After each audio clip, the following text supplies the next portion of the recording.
안녕하세요. 반갑습니다. 나경원입니다. 문재인 정권과 민주당 사람들 얼마나 인권을 외쳤습니까? 그런데 모두 거짓이었습니다. 안희정, 오거돈, 박원순 전 시장에 이르기까지 성비위로 3명의 광역단체장이 물러섰습니다. 그리고 2차 가해는 어떻습니까? 어제 그들이 임명한 여성부 장관조차도 민주당의 모 후보의 발언이 2차 가해에 해당한다고 했습니다. 사퇴해야 합니다. 민주당 공천 철회해야 합니다.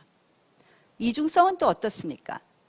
집 사지 말아라 하더니 그들은 모두 강남 부동산으로 대박을 터뜨렸습니다.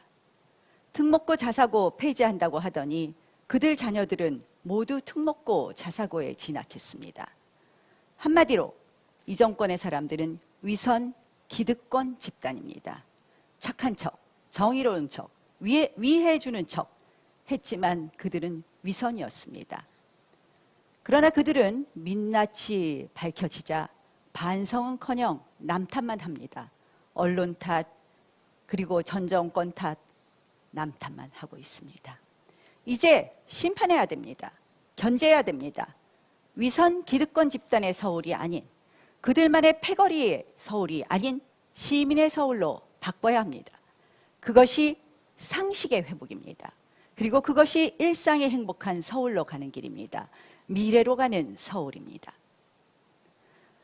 파도가 잠잠할 때는 누구나 선장이 될 수 있습니다. 그러나 지금 위선의 정권의 파도, 오만과 독주의 풍랑 속에서는 노련한 선장이 필요합니다. 사선 정치인 저 나경원이 그 선장이 되어서 바로 잡겠습니다. 독하게 섬세하게 나경원이 서울부터 정권 교체하겠습니다. 어디서나 손쉽게 백신을 맞게 하겠다는 건데요. 사실 이 백신 문제 굉장히 심각합니다. 지금 전 세계 88개국에서 백신 예방 접종이 이루어지고 있는데 지금 OECD 국가 중에서 우리나라가 꼴찌입니다. 저는 사실은 이제 서울시장이 되면 백신을 정말 정부에서 구하지 못한 거 제가 글로벌 네트워크 가동해서 백신 확보하러 뛰겠습니다.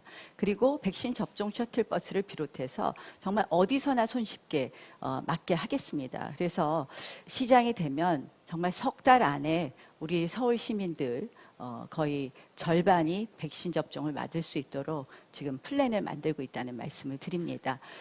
백신 접종이 늦어지면서 사실상 우리 경제가 회복되려면 한참 남았다고 생각하시죠? 네. 언제 정도까지 갈 것 같습니까? 저는 몇 년 걸린다고 생각합니다. 예. 네. 그런데 지금 공약을 보니까 대표적으로 자영업자들을 위한 공약이 분기별로 100만 원씩 주어서 2조 원 정도의 재원을 통해서 100만 원씩 지원하겠다 이렇게 네, 하셨습니다. 네. 2년 정도를 말씀하신 것 같아요. 네, 네. 근데 그렇게 해서 과연 자영업자들의 숨을 트여드릴 수 있느냐? 왜 제가 그 걱정을 하냐면 얼마 전에 홍대 앞을 제가 갔었어요. 저희 이제 그랬는데 많은 정말 뭐 폐업되고 막 이렇게 되었는데 하시는 말씀이 어떤 상인이 너무 힘들어서 사실은 도시락 싸갖고 다닌다. 그리고 보온병에 커피도 싸갖고 온다. 도대체 커피를 마실 수 없다. 사 먹을 수 없다. 이런 얘기를 하시더라고요. 물론 이렇게 경제가 어려운 것은 저는 지금 이 정권은 모두 코로나 탓만 하지만 사실은 그 전에 소득주도 이미 성장 이게 문제가 많았죠. 예, 최저임금, 주 52시간 이런 소득주도 성장으로 인해서 이미 경제의 근간이 많이 무너지지 않았습니까? 그런데 이 엎친 데 덮친 격으로 지금 코로나로 인해서 이렇게 자영업자들이 어려운데 이 석 달에 100만 원씩 줘서 그들이 이 위기를 극복할 수 있다고 생각하십니까? 구제하듯이 지원하는 게 아니고 권력으로 보상을 받는 겁니다. 법으로 보상을 받는 겁니다. 지금 문재인 정부는 선거 때만 되면 재난지원금을 뿌리잖아요. 그게 아니고 이걸 권리로 해줘야 된다. 그래서 정부에서 하는 것을 서울시는 4조의 예산을 들여서 마중물로 더 하겠다. 그런 거고요.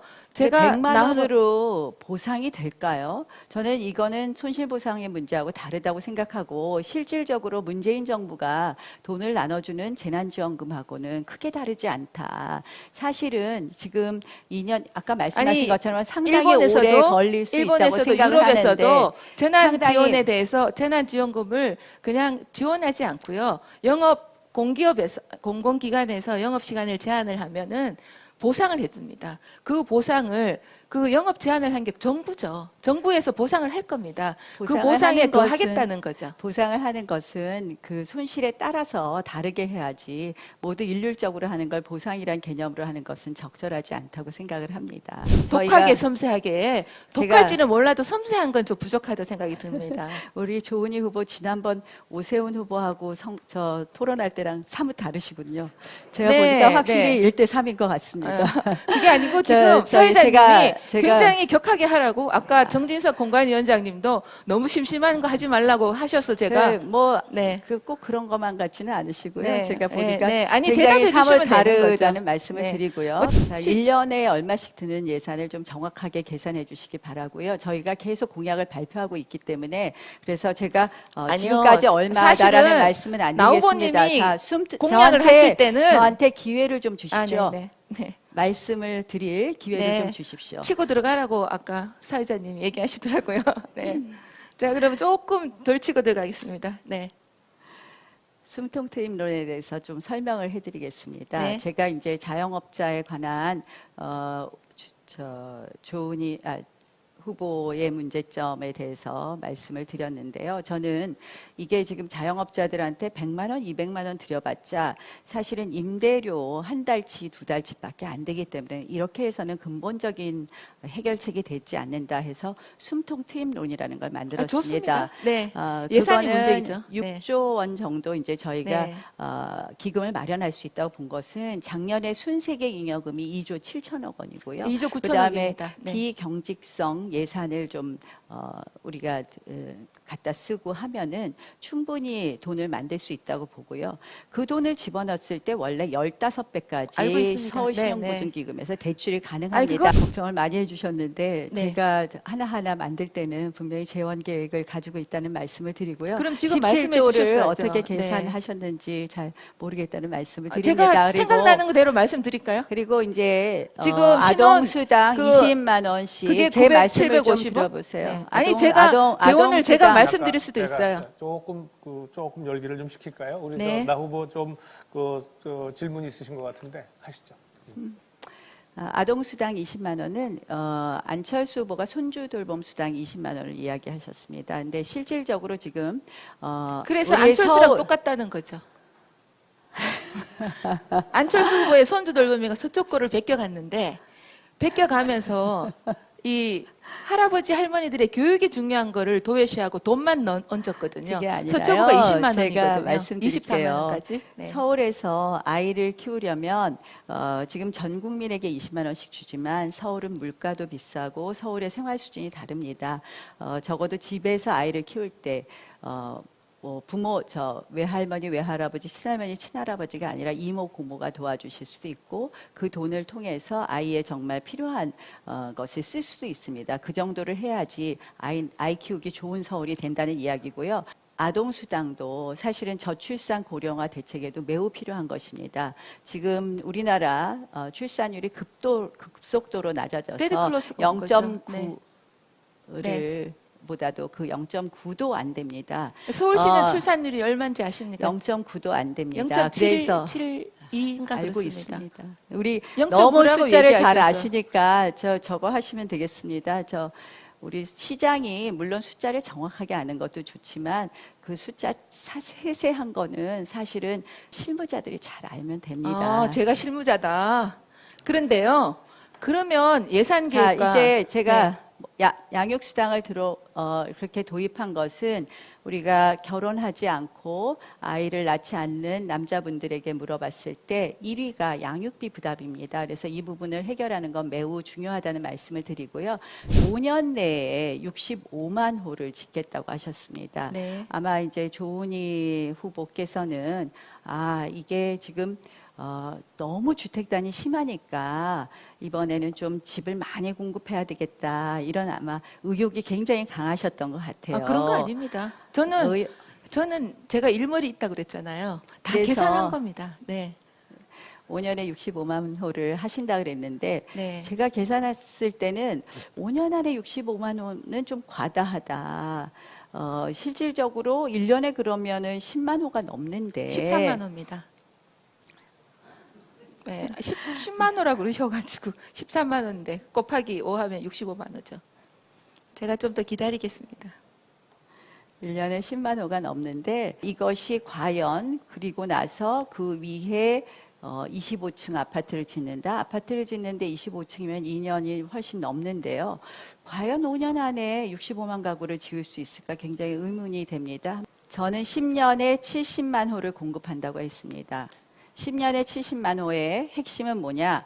왜 10년으로 잡았느냐? 5년이라는 기간 동안에는 우리가 그렇게 빨리 아파트를 많이 공급하기가 어렵습니다. 그래서 제가 10년을 이야기했습니다. 왜냐하면 우리가 재정비 촉진구역을 지정하고 하더라도 인허가 아무리 스피드하게도 인허가 하고 그다음에 아파트 분양하고 하는 게 그리고 일시에 그렇게 많이 할 수 없습니다. 근데 그러면 그래서 재개발 제 설명을 좀 재건축에 들어보세요. 전체 몇 자, 년도로 보셨어요? 제 설명을 좀 들어보세요. 네. 한쪽으로 그걸 순환으로 해야지 한꺼번에 그렇게 하면 아니요. 이주대책은 어떻게 재개발 합니까? 재건축의 전체 과정이 8단계가 있습니다. 그 단계가 전체 몇 년이라 생각하시고 10년간 자, 70만 호라고. 한꺼번에 온 서울을 다 개발할 수 있는 건 아니고요. 제가 드리는 말씀을 좀 들어보세요.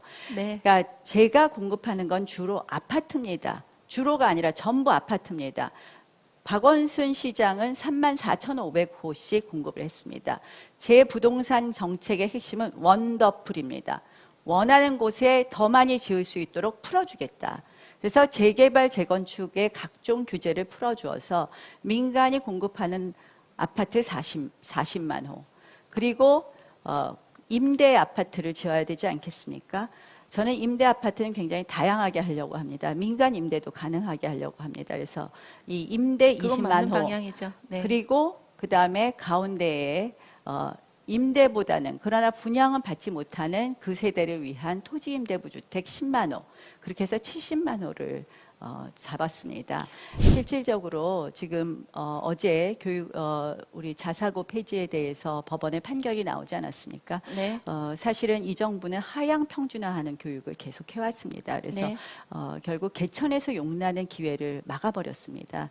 저는 강남북 격차 그리고 부동산 가격의 급등 이 모든 것에 교육 격차가 자리 잡고 있다고 생각을 합니다. 그래서 25 교육 프로젝트 있는 학교를 꼭 옮긴다는 것이 아닙니다. 확실히 해내겠다는 말씀을 그러면 드리고요. 새로운 학교를 새로 만들겠다는 얘기죠. 앞으로 오늘 공약에 그게 있으셔가지고. 학교를 그렇게 네. 만들겠다는 이야기입니다. 토론 잘 들으셨습니까? 얼마 전에 제가 고건 전 총리를 만나 뵈었습니다. 제가 이번에 경선 포함해서 3번째 도전이라고 3세번이다. 꼭 당선되라고 격려 말씀을 해주시면서 하시는 말씀이 지금은 시대 전환기다. 그래서 전환되는 시대를 준비해야 된다. 대비해야 된다고 말씀하셨습니다. 맞습니다. 지금 서울은 미래를 준비해야 됩니다.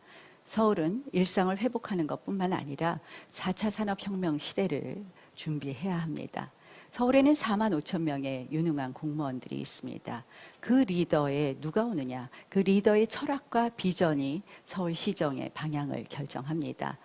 이럴 때 정말 멀리 보고 그리고 높게 나는 새해의 눈이 필요합니다. 저 나경원 그동안 4선 정치인 하면서 국회 외교통일위원장 그리고 저출산 고령화 특별위원장 그리고 야당의 원내대표를 거치면서 예산, 입법, 국정감사 모든 현안을 컨트롤했습니다. 한마디로 국정의 중심에 있었습니다. 저의 모든 정치 경험을 서울시정에 쏟아붓겠습니다. 저 나경원은 또 혼자만이 아닙니다. 미래를 준비하기 위해서 노무현 정부의 정통부 장관을 한 진대재 전 장관을 영입했습니다. 서울의 디지털화, 미래도시를 준비하는 데 큰 역할을 해주실 겁니다. 또한 세계의 최고의 도시 설계의 석학이 저의 캠프에 자문을 맡아주시기로 했습니다.